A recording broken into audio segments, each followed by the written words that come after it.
6? So one of the people who did get a pardon is Enrique Tarrio. He used to head up the Proud Boys. He was serving 22 years in prison for seditious conspiracy. And then there were also 5 other, I believe, Proud Boys who had their sentences commuted. And there were 14 in total sentences that were commuted. And Donald Trump said that they're going to be taking a look and seeing if they could potentially go even farther with that. But then there were other people who were sentenced for various crimes, for breaking and entering, for violence against a police officer. We had a wide array of crimes in this January 6th with these January 6th defendants, and everybody has essentially been pardoned or commuted. One of the things I'm always curious about, Shelby, is how these things happen. And with Trump, we know that there are always, various side characters and pressures and other things happening. Since you wrote the story about this, what's your assessment? Like the activists and others who've been involved. I know of some people like Julie Kelly and Lara Logan, for example, who really made this into a cause over the last couple of years. Was it their media pressure? Was it lawmakers? Just talk to us about that. I don't think it was media pressure, because the vast majority of the media was covering this really from one side of things. I think it was this. You have to remember also Kash Patel, who is very close to Donald Trump and going to be presumably in his administration, was also involved in this. He had a sort of, I think it was a nonprofit where he raised money for some of the January 6th defendants. When I spoke to him about this last year, he said that it was on a case-by-case basis and that none of the money was going to violent offenders. I didn't get any details about what those investigations looked like to determine who got the money or not, but he's been involved. And so these were people really close to Donald Trump. And so what happened was these outside figures like Julie Kelly, like the lawyers for the January 6th defendants, started petitioning these folks. And then these folks who were in Donald Trump's orbit helped bring them into Mar-a-Lago and helped have events. Donald Trump had events for January 6th defendants at Mar-a-Lago over the past 2 years. And it sort of all was a slow leak towards the big boss, Donald Trump. And eventually, as he sat down and talked with these folks, he was convinced, as Donald Trump often does, right? He talks to people all the time. He always wants people's advice. And I think over the past 2 years, the other thing to note is a lot of people in Donald Trump's orbit, as these defendants continued to get charged and as Donald Trump himself was facing legal issues, all of that affected his decision and how he ultimately became, a January 6th supporter of these defendants. He saw what the January 6th defendants were going through and said, I'm going through the same thing. That makes sense. I think it's worth remembering, on the day of January 6th and in the immediate aftermath, there was almost universal horror. Both at sort of conservative media outlets, places like Fox News were horrified. Many Republicans in the immediate aftermath, Republican elected officials were horrified. The public continues to be horrified. Taking this action is tremendously unpopular. So talk to us about the kind of what it says about the Republican Party and how it's moved over this past number of years. That now, I don't know, maybe I'll be wrong, but I don't expect anybody really to pipe up and be like, this is wrong. They assaulted police officers on the Republican side. Like, he shouldn't have done this. They're just going to go along with it at this point, which is tremendously different from the immediate reaction in the aftermath of that day. I think it shows that Donald Trump is fully in charge of the Republican Party. And I've, to be clear, heard from a lot of folks who are close to Donald Trump who were a little bit unsettled by this decision.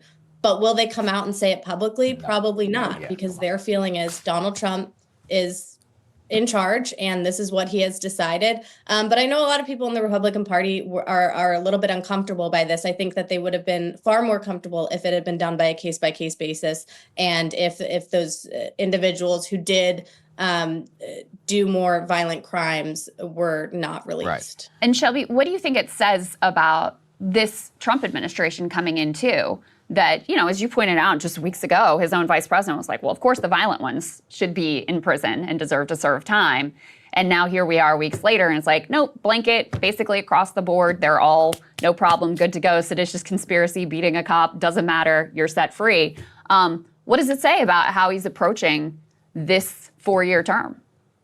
He makes all the decisions. And I also think, when Donald Trump comes to a decision on something, he takes the advice of a lot of people, but ultimately everybody in his orbit has always told me, you can give Donald Trump all the advice you want, but at the end of the day, he makes the decision based on what he wants to do. And he'll take your advice oftentimes and he'll keep it in mind, but he is the ultimate decision maker. And I think this is also another example of pick your battles, right? Susie Wiles, for example, his chief of staff, has been in his orbit and survived in his orbit for a really long time when a lot of other people have not. And that is partially because she's learned when to pick her battles. So my thinking of this situation is his mind was so made up, probably in part because he himself had gone through all of these legal issues that he felt were unjust, that it was not worth that fight. And so that's how a lot of people in Donald Trump's orbit are looking at it as, yeah, I don't love this, but it's just not worth the fight.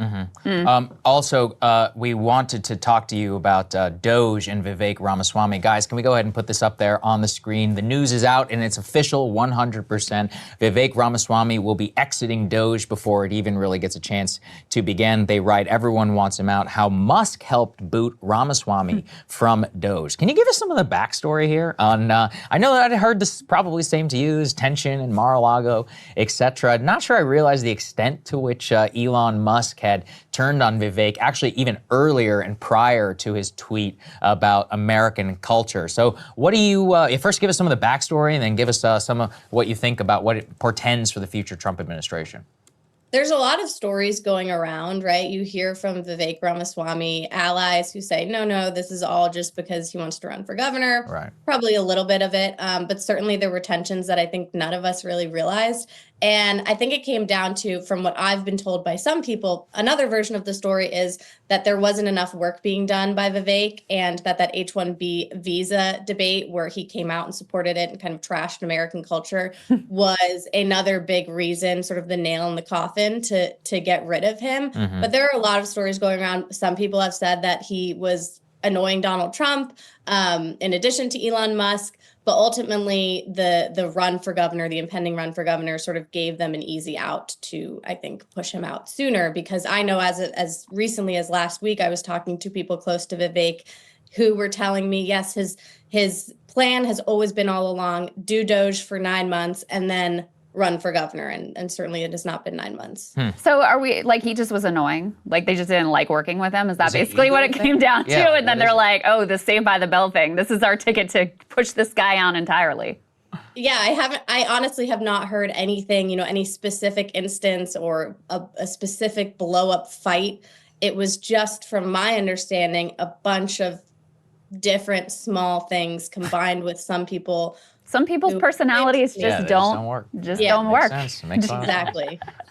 Wow, that is genuinely and hilarious. With the new Donald Trump also signed an executive order sort of solidifying DOGE within the U.S. government. Might have been difficult for Vivek Ramaswamy to do that while also running for Ohio governor. Yeah, I wanted to ask you about that. So the executive order, people are flagging, all it really did was change what the digital, the IT service department. There was some already existing digital modernization thing that was created actually by Obama. And they're like, we're just renaming this DOGE. And so the way the executive order is written, at least, doesn't have this broad reaching, slash regulations and cut personnel and do all of these things. The executive order is pretty narrowly focused on IT. Which, some are saying oh, well, that would be a great way for you to give yourself and your friends a lot of tech contracts. But what is your reading of the specifics of that executive order and whether that has any bearing on what the ultimate mandate of DOGE is going to be? So from my understanding, the DOGE will get a White House office with about 20 people. And then each agency, this executive order directs each agency to implement sort of their own DOGE team. And so that is sort of how they're going to go about it. But you're right, a lot of it is directed on, boosting the technology capabilities, which we already have. So I don't think we know the answer of how effective it's going to be. And the other question that I have that I don't have the answer to is, with these teams, with these interagency teams, is there also going to be an out of agency overarching team that sort of oversees all of it and directs each agency into here's what